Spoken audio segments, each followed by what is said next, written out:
Salutare la toată lumea și bine ați venit la un nou videoclip. Să mă prezint pentru cei care nu mă cunosc, eu mă numesc Venețanu Mihai, am 23 de ani, sunt și șahist, sunt și antrenor de șah și nu trebuie să intru neapărat în detalii pentru că o să continuăm cu seria de parte pierdute și parcă cred că am înregistrat 77, episodul 77 și acum ar trebui să fie 78, dacă nu mă înșel, dacă zic bine. Și o să începem direct. Fără... Doar o să zic că m-au mai întrebat oamenii de-a lungul timpului de ce port fez și de ce arăt așa. Uh, Dacă mi-e frig, dacă nu știu ce. Băi, poate mi-e frig, dar eu, eu știu o vorbă că poate o iau prea literalmente, dar încerc să, practic, scopul numărul unu e și să mă protejez de rece și de frig și doi, să-mi protejez urechile și ochii, că pot să-l, înainte de somn, mă ajută foarte mult să-l pun pe ochi și să dorm. Și mă ajută efectiv să ignor chestii, să ignor lucruri și să pot să nu mă consum, să nu mă supra încarc. Înțelegeți la ce mă refer? Și mă ajută foarte mult pentru liniște, echilibru și calm. Poate sună ciudat, poate sunt nebun, dar în fine, v-am zis ce merge pentru mine, nu trebuie să vă luați după mine neapărat. Ok, am făcut imaginea mică și o să-i dăm bătaie și mi-am adus aminte, dacă vă place, dacă considerați că au valoare videoclipurile de șah și canalul, puteți să vă abonați mai jos, în partea stângă puteți să dați subscribe și în rest, dacă ați făcut deja asta, m-ar ajuta foarte mult și un share dacă ați distribui canalul și videoclipul ca să crească. Și dacă aveți nevoie de antrenamente de șah, puteți să accesați linkul din descriere, provocare de 6 săptămâni și să încercați să mă contactați ori pe Facebook, ori să stabiliți acolo o întâlnire. Bun, aici partida o avem de la Blitz din 2021, deci acum 5 ani, 4 ani, pentru că era decembrie, 4 ani, deci era aproape 2022. Deci acum 4 ani de zile, runda a șaptea, um, și erau 9 runde, cred că erau. În fine, am pierdut runda asta, hai să vedem cum. Am jucat destul de slab cu un băiat, Ignat Matei, pe care îl cunosc și ne înțelegem bine. Suntem în relații amiabile și da, nu mai e nicio introducere, decât că el are categoria întâia și a avut peste 2100 la șah clasic. Deci puteți să vă dați seama cam de ce nivel este. Și eu la Blitz nu sunt cel mai bun. În fine, am jucat pion la E4, cum joc eu de obicei, destul de agresiv și el a răspuns cu pionul din fața regelui, numai o pătrățică apărarea franceză în ideea de a contraataca în centru după aia cu pionul din fața damei. Asta este strategia, asta este ideea, asta este planul și mai departe îți atacă un pion și ai câteva opțiuni, poți să-l și împingi ca să nu mai fie atacat, poți să capturezi, um, poți să-l aperi, ceea ce am făcut eu, de preferat cu calul, poți să mai îl aperi în partea aceasta, e mai așezată continuarea, asta e un pic mai agresivă și e linia principală. Și aici are câteva opțiuni și el, poate să scoată calul, poate să captureze și poate să joace ce a jucat în partidă, adică să scoată nebunul, să facă o legătură ca să amenințe să-mi ia pionul și să câștige un pion și practic să iarăși pune presiune pe centru. Și vrea eventual poate să ia și calul să-mi dubleze pionii. Eu am împins pionul, că asta este cunoscut, este teorie, este linia principală. Practic, am scos tensiunea din centru și am ocupat mai mult spațiu. Și mă pregătesc să fac un lans de pioni. Cum o să vedeți? El mi-a atacat centru și acum vreau să-i atac nebunul ca să-l forțez să ia o decizie. Acum nu e bine să te duci înapoi, pentru că este bine cunoscutul sacrificiu de pion și după aia vii cu calul și puteți să-l studiați. Este foarte bună continuarea pentru alb. După aia, după ce se capturează aici sau pleacă din nebun, în oricare din variante vii cu calul sus și dai un pion, dar obții o poziție foarte bună. Puteți să studiați, puteți să încercați să jucați, ca să vă convingeți. Dar el a bătut calul și am bătut înapoi, logic, și am făcut un lans de pioni. Puteți să observați aici, este conectat, 3 pioni. Am pionii un pic cam dublați. M-aș bucura dacă ar bate și aș putea să iau înapoi, să bat și să iau înapoi cu pionul, ca să pot să vin cu ăsta și, practic, astfel scap de pionii dublați. Dar el joacă exact, scoate calul întâi și acum am mai jucat și eu înainte, cred, împotriva lui pion la A4 sau cred că asta era în premieră când jucam împotriva apărării franceze. Bun, și aici a venit cu dama să-mi atace pionul și aici m-am apărat cu nebunul. Acum mai e o variantă interesantă unde poți să te aperi cu dama. De ce trebuie să pui dama în față? Trebuie să-ți aperi pionul și să nu-ți vină șahtură. Mai e varianta asta interesantă cu ideea de a bloca cu dama și după aia să scoți nebunul unde voiai să intenționezi prima oară. Să scoți aici, să fie pe o diagonală mare. Sigur că poți să sacrifici pionul ăsta în cele din urmă, pionul din A4, dar măcar scoți nebunul bine. Există câteva finaluri unde bate și schimbă, nu neapărat direct, dar înțelegeți ideea. Poate mai târziu, de-a lungul partidei, dar se mai poate întâmpla asta și mai ales dacă pui nebunul aici o să bați cu regele, eventual, cu regele și după aia o să pui nebunul aici dacă nu l-ai pus deja. Și este și asta o posibilitate. Doar să vă așteptați la chestia asta. Eu am blocat cu nebunul ca e clar că acum dacă bate nu e atât de bine pentru că îmi deschide nebunul și îmi ajută centrul. Așadar, ține presiunea în mijloc, mai scoate o piesă și mă atacă pionul. Eu mă apăr, scot și eu o piesă, scot calul și mă apropii de rocada, care este foarte importantă mutarea. Scoate nebunul și am scos nebunul pe E2 de data asta, mai timid, având în vedere că era blitz și nu știam foarte bine pozițiile. Pentru că a jucat o ordine cam ciudată de mutări, o ordine diferită și nici n-a făcut rocada mică, poate se pregătește să facă rocada mare, dar acum după ce am făcut mișcarea asta de nebun, n-a făcut direct rocada mare, am pins pionul ca să-mi atace centrul. Și acum dacă îl ignori, de exemplu, poate să ia înapoi și să-ți atace pionul. Ceea ce e destul de interesant că poți să-l sacrifici cum a jucat Fischer. Fischer a avut câteva partide, poți să-l și împingi pionul aici. Nu știu exact ce recomandă cu verde. Recomandă asta, engine dar nu prea înțeleg de ce. Să deschizi nebunul, să joci nebun H5. Poate e o idee și să pregătești F4, pe și dacă iau aici, F4 și F5, păi și te duci înapoi, nebun G4, păi presiune pe E6, păi și nu dă pionul ăsta.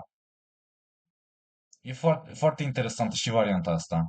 Trebuie studiată, clar. Aici ai și cal F7 să iei calitatea și dacă îi previe 5 stai destul de bine. Dacă apuci F4 iarăși stai destul de bine cu albul împotriva apărării franceze și dacă iei pionul e destul de ok. Da. Dar da, se pare că e mutarea asta foarte briliantă, cal G5, pe care nu cunoșteam prea bine înainte. Deci este o idee, poate era mai bine decât am jucat eu în partidă, poate era mai provocator și câștigam o mutare. Și după aia sacrificam să am poziția mai blocată. Eu, în schimb, am bătut și l-a bătut înapoi. Ce se întâmplă? Practic, nu mai sacrific niciun pion, clarific poziția și, practic, scap de stres, dar nu chiar, pentru că are niște amenințări să împingă pionul și să împingă și tura pe coloana G, unde poate să mă atace. Deci nu scap de stres complet, doar în aparență. Eu am crezut că scap de stres, dar în fine, am împins pionul în stânga ca să deschid un atac de la nebun, să profit că e dama lui acolo și să scap de pionul meu dublat, dar el pur și simplu se retrage și acum eu am luat și el ia înapoi cu calul. Eu am mai jucat poziție de genul ăsta aproximativ la fel cu negru, chiar la o partidă de șah clasic, doar că pionul era pe A3, din câte mi-am cred. Um, și... Sau nu mai știu, parcă era pe A4, nu mai știu. În fine. În fine, voiam să zic că am luat cu pionul când jucasem cu negru, într-o poziție similară. Dar el a luat cu calul. Foarte interesant, poate e mai bine să iei cu calul, că după aia poate aduci calul pe F4. Eu am bătut și pionul celălalt, de la C5, am fost destul de greedy, adică la com. Dar n-ar trebui să țină prea mult și pionul ăsta, că poate să plece pur și simplu din cal, să deschidă un atac de la regină și să mi-l ia înapoi. Plus că nu e foarte eficient. Adică și dacă nu-l ia înapoi și îl ignoră, nu fac nimic cu pionul acolo. A făcut rocada mare. În primul rând este și un scut. Adică poate ar fi mai bine dacă ar fi o tură aici în locul pionului. Înțelegeți la ce mă refer? Adică e un scut pentru el. Înțelegeți? Dacă ar fi tura în locul pionului, ia uite ce puterea imaginației, puterea vizualizării. Vedeți? Ar ataca poate regele, dama. Deci pionul mă și împiedică într-un fel. Nu e neapărat ceva ce-mi doresc. Și acum mai împing pionul, mă duc să încerc să-l atac la rege, dar eu în continuare am regele în centru și el pur și simplu mă oprește. Împinge un pion în față. Acum pot să justifici un pic că și-a slăbit pionul, și-a slăbit câmpul ăsta și poate îmi dă o țintă de atac pentru nebun, dar ok, cum ajung la ele? Asta este întrebarea. Este o întrebare foarte bună și nu prea am răspuns aici. Am încercat damă C1 ca să previn cal F4, dar observați cum tot mă învârt cu piesele și pierd vremea. Uh, Regele în continuare e în centru. O să trebuiască să fac rocada mai devreme sau mai târziu, presupun. Sau, nu știu, trebuie să joc damă B2. Nu știu, adică aș vrea să pun piesele pe coloana B și să atac eventual slăbiciunile astea, posibil slăbiciuni. Și poate regele, să pun presiune, dar asta ar însemna să pun o tură, să vă imaginați să vină și cealaltă tură și să vină și dama, ca să se simtă ceva. Dar asta durează o grămadă. Și el nu așteaptă. Direct a dat drumul la contrajoc, după care eu am făcut rocada, care este interesant, dar te duci cam în gura leului. Oricum trebuia să fac rocada, dar poate da, nu știu ce să zic. Acum împinge pionul și e clar că vrea să vină și cu nebunul. E clar că are superioritate numerică în centru, ca la F4. Și în momentul ăsta ce ar trebui să faci e să te liniștești. Primul pas e să te liniștești și după aia să vezi ce faci mai departe. Pentru că pionul amenință să se ducă poate în față. Dar și după aia, de exemplu, dacă joc asta, ceea ce mă gândeam acum, E4, și observați că nu pot să mă duc aici, nici aici, trebuie să mă duc pe margine. Și, ok, asta nu mai e atât de relevantă să vină cu nebuna aici, că pot să împing pionul sau oricum sunt protejat. Dar poate să vină cu celălalt cal. Odată ce mi-a gonit mie calul, poate să vină cu celălalt cal. Și dintr-o dată deschide atac aici, vine cu calul, dar nu știu, trebuie să deschid și eu nebunii, trebuie să obțin și eu contrajoc, habar n-am, nu știu ce ar trebui să joc. Se pare că negru stă mai bine, într-adevăr, dar mă punea să pun tura aici, ca să fie apărat nebunul, că mi-atacă și nebunul, amenință și damă și mi-amenință și piesa. Deci poate pun tura aici și intrăm în aceeași variantă, doar că cu tura pe 1, dar iarăși aici nu știu ce ar trebui să faci. Pion la C4, exact cum am jucat în partidă. Asta ar fi fost o continuare mai bună. Ok, păi și aici trebuie să miște calul și o să câștige pionul ăsta, presupun. Nebun F4, chiar îl invit să ia pionul. Da, și asta e o poziție jucabilă. Cam destul de periculoasă de ambele părți. Aș zice că regele lui e mai în siguranță momentan. Um, și piesele lui au putere dinamică. Nu prea am unde să-mi duc nebunii. Nu știu care e planul la alb. Adică trebuie să-mi activez piesele. Nu știu. Și nici nu știu cum le activez. Damă B2. Dar după aia ce? Care e planul? Poate să vin cu o tura aici. Poate să vin cu tura cealaltă aici. În grădina cu bunici. Întotdeauna poate să apere slăbiciunea cu nebun C6. Deci e foarte tricky poziția, foarte, foarte tricky, dar nu e clar nici el ce face. Dar bine, el are multe posibilități, poate să și ia, are multe posibilități bune și poate să se și dubleze. Nu știu, mi se pare foarte ușor de jucat poziția negrului. Eu m-am dus direct agresiv să-i atac calul și el s-a dus direct agresiv să mi atace regele. Și aici am bătut și am pus semnul că am plus pe egal, pentru că am dublat pionii și după aia am scos tura de sub atac, dar chiar dacă i-am dublat pionii, pionul ăsta vine în față și mă atacă și e destul de nasol. Și acum el a venit cu nebunul să mă atace și eu pur și simplu nu am realizat că trebuie să mă apăr cu calul, efectiv, ori acum, ori mai târziu. De exemplu, tură ia, dacă amânam chestia asta, tură ia, damă ia, și după aia, sau cu nebunul, merge și cu nebunul să te aperi. Că acum dacă bate cu dama, de exemplu, merge și cu calul înapoi. Mă gândeam cu calul înainte, în dreapta, dar acum, odată ce calul e aici, presupun că poate să împingă pionul și să-ți stânjenească, dar ai da mai la F4 și iarăși. Deci asta ar fi fost de preferat și foarte de preferat ar fi fost să schimb o pereche de ture. Eu, în schimb, am jucat cea mai proastă mutare posibilă din univers, în sensul că după ce a venit cu nebunul aici, m-am deschis la rege. M-am desfăcut, am împins pionul și am făcut niște găuri. Eu nu o să mai alung nebunul niciodată. Și imediat după mutarea asta scrie jos Black has a decisive advantage, adică ce să mai... Negru are avantaj decisiv. Pentru că după ce capturează, n-a capturat imediat întâia bătutura, dar dacă bătea era mult mai rău. Că acum după ce iau bate cu calul și poate să sacrifice tura, acum a făcut. Eu nu pot să bat pionul, ca să înțelegeți. Pentru că după ce iau pionul, îmi bate cu tura. Și dacă iau înapoi, vine cu dama și mă face mat. Deci, ceva de genul s-a întâmplat în partidă, apropo. Întâi mi-a luat tura, ca să nu se complice. După aia am bătut cu nebunul, care m-a costat partida. Trebuia să iau cu dama, măcar să păstrez comunicările între piese și măcar să vină în apropiere cu dama. Și după ce iau, să vin cu nebunul înapoi.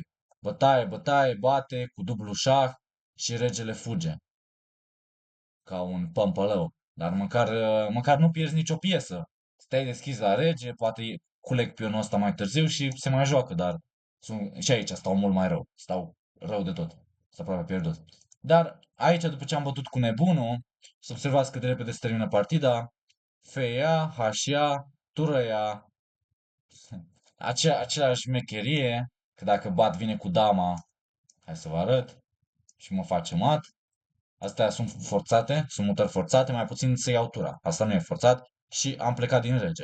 Ca să nu pierd, mi-a dat un șah, atac dublu, dacă mă duc pe H2, mă gândeam că mă duc în bătaia turei și are o grămadă de continuări. Dar, mă rog, ar fi fost același lucru. Îmi dă un șah de la damă și după aia îmi bate. Așadar, am preferat să mă duc direct pe G1. Întâi a fugit din tură, amenință să-mi bată calul. Practic am câștigat o mutare. Am plecat din cal. Șah de la tură a fugit din rege, a venit cu dama. Aici puteam să cedez, dar am mai jucat. Am venit cu dama să-mi apăr calul. Șah de la nebun, fugit din rege. Șah de la tură. Mai avea și damă în centru. Și după aia cu tura. Uite cum mă fugărește. Îi dau și eu... Engine-ul propune să-i dau și o damă gratis, numai ca să scap de atac. Pe care el o refuză, crud. Îmi dă șah, șah, mi-a dama, șah, mi-a și tura. Asta e analiză, ca să înțelegeți, să mai putea continua altfel, în sensul ăsta. Sau mi-a dat șah cu tura, mi-a luat, mi-a dat un nebun, um, dar mi-a luat tura din colț și am venit să-i dau un șah la rege. M-am întors cu calul înapoi, dar aici mi-a luat pionii, mi-a luat un pion, i-am luat și un pion, mi-a mai luat un pion, am venit cu nebunul să mă apăr, a fugit cu regele, și după nebun de 5, cred că n-am mai pus restul mutărilor. Poate am pierdut la timp sau oricum am calitate în minus și puteam să citesc și de mai devreme. Poate să joace, de exemplu, asta sau are și mutări mai bune. Sau tura E2. Asta mă gândeam și bate nebunul și câștigă că e șah și nebun sau tura la E2. Sau nici asta nu indică engine-ul. Poate vrea ceva mult mai brutal, adică să vină cu dama. Da, și după aia deci dacă vii jos, de exemplu, ai tură E1 și după aia câștigi dama, sau dacă te duci sus, tură E3 presupun și după aia, dar calul e apărat, dar după aia îl faci mat. Că se duce aici și dama 2 e mat, e mat. Bun, cam atâta de la mine. Sper că v-a plăcut partida. Eu trebuie să mă grăbesc să plec și eu la antrenament. Așadar, un quick recap. Ce am făcut greșit? În primul rând că m-am pus la masă cu adversarul meu. Bine, suntem cam de aceeași valoare, l-am mai bătut la clasic de 2 ori. Dar joacă foarte bine, a fost antrenat și de un mare maestru și știe apărarea franceză extrem de bine. Greșeala a fost că am bătut pe F6, prima inexactitate, inacuratețe și după aia că asta să zic că e destul de logic, are sens, într-o anumită măsură, dar i-am permis să vină cu piesele peste mine și C4 ar fi cam prea... E ok într-un fel, dar greșeala decisivă a fost că am împins pionul la G3 și iremediabil, după mutarea asta, iremediabil n-am mai putut să salvez partida. Am mai încercat, m-am mai zbătut și ok, poate puteam să opun mai multă rezistență dacă băteam cu dama, și să încerc să mai dau un pion. Și aici 3, 4, am 4 pioni contra 5 pioni. Stau mai rău, dar poate îl culeg pe ăsta și o să avem pioni egali. E amuzant, dar tot vine cu piesele peste tine, stă mai bine. Regele e mai în siguranță. Și era mai bine de jucat. Sigur că asta e o slăbiciune, poate să-ți îl ia și tot probabil negru o să rămână cu un pion în plus sau doi pioni în plus. Dar o puneam șanse mai bune, rezistență mai bună. Deci ați văzut unde a fost greșelile, că m-am deschis m-am prea mult la rege, că am închis comunicarea între piese și l-am lăsat să mă atace. Da, cam asta au fost greșelile, cam asta a fost partida. Sper că v-a plăcut, sper că ați învățat ceva nou. Puteți să folosiți asta în partidele voastre, adică ce să evitați, ce să nu faceți și puteți să jucați ca adversarul meu de astăzi. Adică asta înseamnă dezvoltare rapidă, control în centru, puneți piesele să atacați regele și așteptați răbdare și sacrificați când e nevoie, mergeți, fiți agresivi și o să aveți partide bune. Și cam atât de la mine. Uh, Dați share și distribuiți pentru că este singura metodă pentru a crește canalul. Nu fac reclame, adică reclame plătite, nu fac colaborări, nici n-aș putea pentru că nu mă bagă nimeni în seamă, dar vorba vine. Deci distribuirea și propagarea asta prin Viu Grai este singura, unica șansă de a crește canalul, deci de asta apelez la voi și vă mulțumesc, chiar apreciez că vă uitați și cine știe, dacă chiar ajutați să mai vină cineva pe canal și face diferența unui copil care poate găsește o bucurie în jocul de șah și în videoclipurile mele și poate un jucător competitiv care se duce la turnee și face diferența pentru că ia premiu numai pentru că a învățat ceva nou și poate obține și el bani de buzunar, cine știe, dacă e un copil sau e un adolescent sau e un adult și își plătește facturile. Că sunt și adulți care joacă șah. Sau, nu știu, strânge bani pentru că a câștigat un turneu. E și o satisfacție intrinsecă că te duci la un concurs și e o medalie sau e o diplomă. Te simți realizat, te simți împlinit.